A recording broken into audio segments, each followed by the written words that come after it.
actually all started out when I was 4 years old on the side of my house, this house that we're in. And I had a lot of yard to play in since I live on a double lot.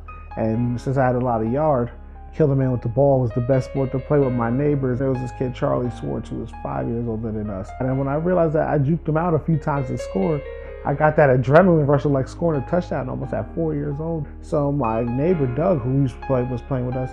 His mom was signing him up for the Port Reading Saints. And my mom was like, do you want him to play? And I said, absolutely, if it feels anything like that.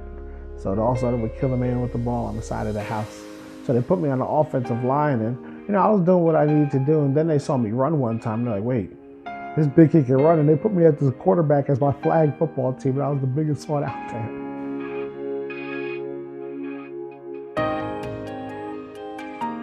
During football season, my mom would always work until 5:30. We had practice at 6.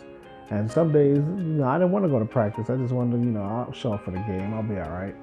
Not my mom. My mom made me go to every practice, dragging me out of the park, throwing me in the backseat of her car, saying, you committed to this sport or to this team, you're going to every practice. And she taught me that at a young age. Commitment. There was this pair of shoes I wanted. I really wanted these Hyperflight shoes. These red sneakers, patent leather, shiny. I need these. And she said, if you get good grades, then I'll get you these shoes. And I was like, I gotta get good grades for these. I thought she would just get them. And first she told me I needed to get an A on my test. And I ended up getting an A. She goes, wait, that was a little bit too easy.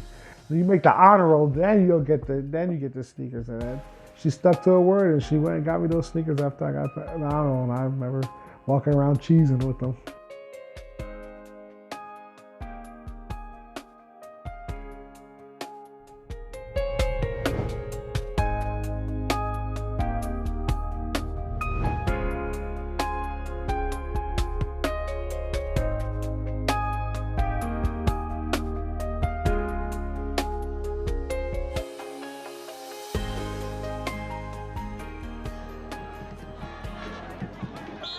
Rutgers was with me since I was a freshman in high school. I was getting recruited during the 05, 06, 07 seasons. That's when Ray Rice and all of them were absolutely killing it up there. And I'm like, I want to be a part of this. Why should I take my talent somewhere else? When in New Jersey, I could be one of the first to win a Big East championship at the time was the goal, or make it to the national championship, things like that. And the things that Coach Shiano was doing with the program. Honestly, that was like the best part about it. And I'd be only 15, 20 minutes down the road, I can get tickets for my family, my friends, everybody can just come and see me. Like it was the new upcoming school to be at. Everyone was talking about it. It was on a national stage, and so it was just a no-brainer for me. Hodges can't get away from LeGrand, who drags him down at the 20-yard line. Then a sack for LeGrand.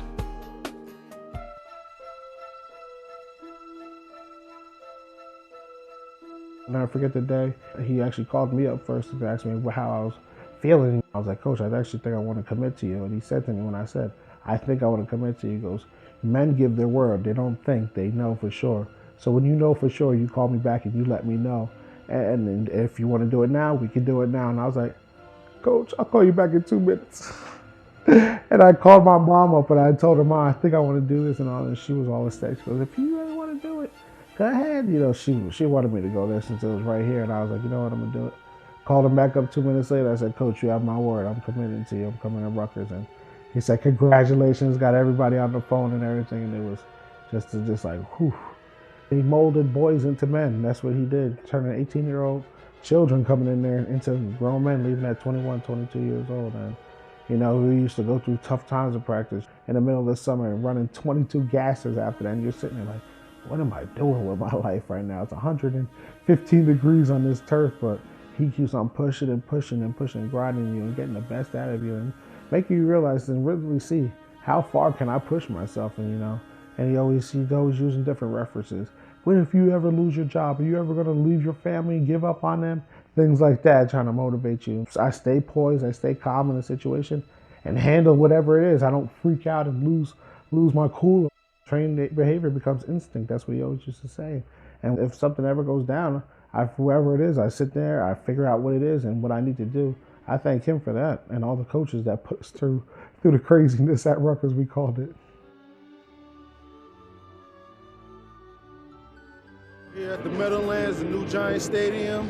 We're out here ready to go, being focused, and we're going to keep on chopping all day long. Imagine you're in a rainforest, stuck in a rainforest, and The only thing that you can get out is to chop down one tree at a time. You chop, chop, chop until that tree falls down.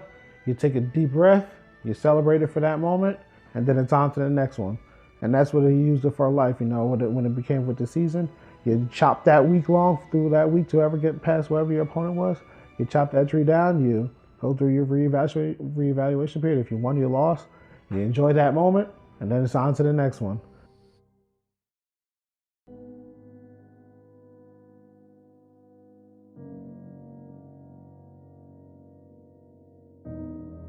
This will be Brown from his 3.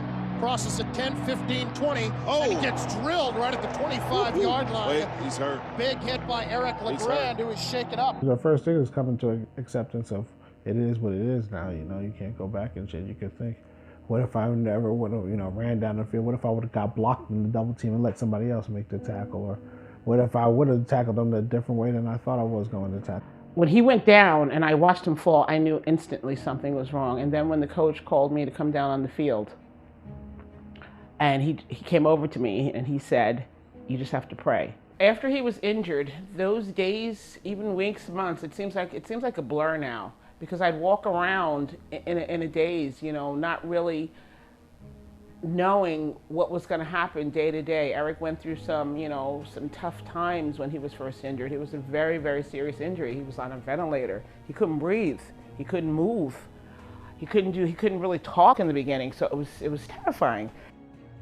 I just came down off of 105.5 degree fever, and my mom and sister were sleeping there next to each other. My coach Shiana, was in there too, sleeping. And I remember hearing this girl get rushed into the ICU, and she had a cancerous tumor growing on her brain, and it started to bleed. So they had to come do, of course, surgery right away. And I see all these kids walking in. Well, first our family members, of course, mom, dad, like uncles and cousins. About an hour later, I see those same faces walk out hysterically crying, and come to find out that girl didn't make it through the night.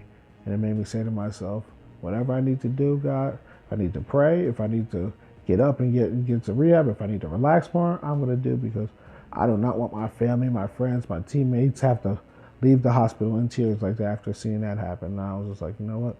Whatever I need to do, I'm doing it from here on out. He was in surgery for 9 hours. And when he came out of surgery, he said to me, just barely, he kind of mouthed the words because he couldn't talk. He had a breathing tube going down his throat. I'll be back. When he said that, I knew my son is going to fight. You know, everything that's happened in my life, you know, over the past 5.5 years now, has honestly been a true blessing. You think of all the people I've gotten to meet, the places I've gotten to go, the opportunities, you know, using my platform, being able to start up a foundation, Team LeGrand, the Chris Dana Reed Foundation, to help other people. You know, it's been an honor. You know, I've been able to still get my degree. You know, I don't get down on things. I got my great mom taking care of me. I got great nurses. I got great friends. I look at all that stuff now. That's how I reevaluate. Like, wow, where, you know, I think about where I would be without it. You know, I think this could have been my 4th year in the NFL. What team would I been playing on? This and that. Which state would I been living in? What family? I think about that every day. I'm not gonna lie to you. But then I also think about the stuff that I do have now and the people that are in similar situations as I am right now, that are nowhere near as fortunate as I am. And that's what kind of keeps me level-headed and grounded. It's like, all right, you may have it, you know, like this, but it's nowhere near as bad as this person has, or this or that person, you know. So be thankful for what you do have.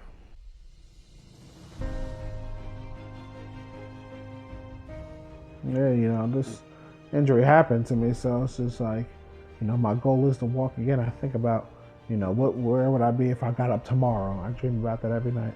I try to get a message across to all kids that you never know what somebody's dealing with at home. I always try to say it could be a lot worse. Look at your friends that you do have. Look at, you know, the opportunities that you do have. It may be rough for you now, but there's always light at the end of the tunnel that you can get to if you put your mind to it. We all have our different pathways. Some have more adversity than other people.